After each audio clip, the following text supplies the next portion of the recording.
Oh yeah, well, the drive is to not have to go through that angst of the end of last season of Toronto to Texas to Cleveland to finally get to play Boston. I mean, that really personifies the fact that you really want to win a division.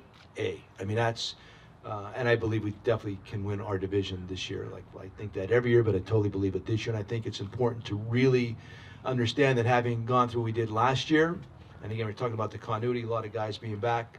We know what it's like. I mean, that whole last 2-week drive to get to that particular moment against the Red Sox was pretty impressive on our players' part, and then furthermore, those several one-game playoffs in a row to get there. So, really the drive needs to be not just to get to the playoffs, but to get and win your division, to avoid that first moment, because that is such a flip of the coin to win or lose that game.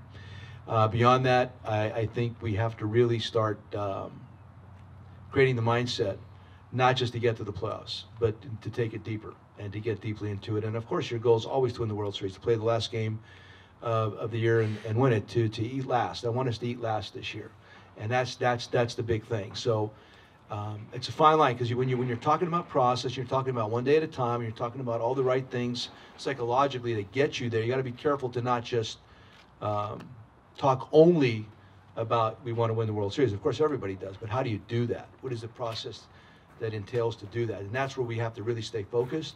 But primarily, I want our focus to be not just to get to the playoffs, but to win our division first. And then like I said, eat last this year. Eating last is very important.